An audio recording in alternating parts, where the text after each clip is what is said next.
LDFിന് ഇത്തവണ മൂന്നാം ഊഴം ലഭിക്കുമെന്നാണ് CPM general secretary MA baby 24 പറഞ്ഞത്. കുണ്ടറയും കരുനാഗപ്പള്ളിയും തിരിച്ചു പിടിക്കും. അധികാരത്തിന് വേണ്ടി പാർട്ടി വിട്ടുപോവുക കമ്മ്യൂണിസ്റ്റ് പാർട്ടിയിൽ പലപ്പോഴും അത് ഒറ്റപ്പെട്ട സംഭവങ്ങളാണ്. CS സുജാതയ്ക്കെതിരെയുള്ള G സുധാകരന്റെ പരാമർശം ശരിയായില്ലെന്നും MA ബേബി പറഞ്ഞു.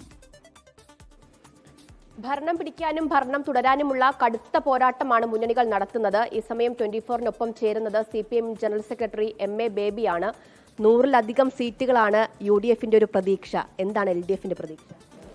ഇത്തവണത്തെ തെരഞ്ഞെടുപ്പിലും ഇടതുപക്ഷ മുന്നണി ചെയ്ത താരതമ്യപ്പെടുത്താൻ കഴിയാത്തത്ര ജനക്ഷേമ പരിപാടികൾ, പശ്ചാത്തല സൗകര്യ വികസനം, ഓരോ മേഖലയിലും കൈവരിച്ച നേട്ടങ്ങൾ, അതുകൊണ്ട് കേരള രാഷ്ട്രീയത്തിലൊരു പുതിയ ചരിത്രം എഴുതി ചേർത്തുകൊണ്ട് LDFന് ഒരു മൂന്നാം ഊഴം കിട്ടും എന്നാണ് സംസാരിക്കുന്നത്. കൊല്ലത്തിരുന്നാണ്. ഇത്തവണ കൊല്ലം മാറുമോ അതോ കൊല്ലം തുടരുമോ? കഴിഞ്ഞ തവണ ഇടതുപക്ഷ മുന്നണിക്ക് 2 സീറ്റുകൾ ഇവിടെ നഷ്ടപ്പെട്ടിരുന്നു. ഇടതുപക്ഷത്തിൻ്റെ ശക്തി കേന്ദ്രങ്ങൾ എന്ന് തന്നെ പറയാവുന്ന കരുനാഗപ്പള്ളിയും കുണ്ടറയുമാണ് കഴിഞ്ഞ തവണ നഷ്ടപ്പെട്ടത്. മറ്റെല്ലാ സീറ്റുകളും കഴിഞ്ഞ തവണ ജയിക്കാൻ കഴിഞ്ഞു. ആ ജയിച്ച സീറ്റുകൾ നിലനിർത്തിക്കൊണ്ട് കഴിഞ്ഞ തവണ നഷ്ടപ്പെട്ട ഈ സീറ്റുകളിലേക്ക് LDFന്റെ സ്വാധീനം വീണ്ടെടുക്കാനുള്ള ഒരു പ്രവർത്തനമാണ് ഞങ്ങൾ നടത്തിയത്. അതിൽ നല്ല തോതിൽ മുന്നോട്ട് പോകാൻ ഞങ്ങൾ കഴിഞ്ഞിട്ടുണ്ട്. അതുകൊണ്ട് കഴിഞ്ഞ തവണ ജില്ലയിൽ നഷ്ടപ്പെട്ട 2 സീറ്റുകളും കൂടി വീണ്ടെടുക്കാനും ജയിച്ച എല്ലാ സീറ്റുകളും നിലനിർത്താനുമുള്ള സാധ്യതയാണ് ഇപ്പോൾ ഞങ്ങളുടെ വിലയിരുത്തൽ. തെരഞ്ഞെടുപ്പ് ഇങ്ങനെ അതിൻ്റെ ഏറ്റവും അവസാന ദിനങ്ങളിലൂടെ കടന്നു പോകുമ്പോൾ ആരോപണ പ്രത്യാരോപണങ്ങൾ അത് കൂടുകയാണ്. ഈ G സുധാകരൻ അത് LDFനും UDFനും ഒരുപോലെ വെല്ലുവിളി തീർക്കുന്നതായിട്ട് തോന്നുന്നുണ്ടോ?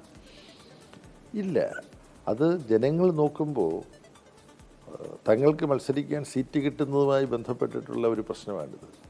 ആ സമീപനം ഉൾക്കൊള്ളാൻ കഴിയാതെ പോകുന്ന ചിലരാണ് ഇത്രകാലവും വിമർശിച്ചും എതിർത്തും നിന്നിരുന്ന ഭരണവർഗ രാഷ്ട്രീയ പാർട്ടികളുമായി സീറ്റ് കിട്ടാൻ വേണ്ടിയിട്ട് ചർച്ച ചെയ്യുക, തീരുമാനങ്ങളിലേക്ക് പോവുക. അപ്പോൾ അത് യഥാർത്ഥത്തിൽ കമ്മ്യൂണിസ്റ്റ് പാർട്ടിക്കുള്ളിൽ ഒരു തലത്തിലും ഇത് ഒറ്റപ്പെട്ട സംഭവമാണ്. CS സുജാതയ്ക്കെതിരെയുള്ള G സുധാകരന്റെ പരാമർശത്തിന് എന്താണ് മറുപടി? അവരെ ശരിയായ ഒരു സമീപനത്തിലല്ല ഞാൻ പറഞ്ഞു കേട്ട ഈ വിമർശനത്തിൽ G സുധാകരൻ പരാമർശിച്ചത്. അതൊട്ടും ശരിയല്ല. അദ്ദേഹത്തിൻ്റെ ഭാഗത്തു നിന്ന് ഒരിക്കലും ഇത്തരത്തിലുള്ള ഒരു പരാമർശം ഞാൻ പ്രതീക്ഷിച്ചിട്ടില്ല. ഒരുപാട് നന്ദി. CPM ജനറൽ സെക്രട്ടറി MA ബേബിയാണ് 24-നൊപ്പം ഇത്രയും സമയം സംസാരിച്ചത്. ക്യാമറമാൻ രാജ് കിരണിനൊപ്പം സൂര്യഗായത്രി, 24 കൊല്ലം.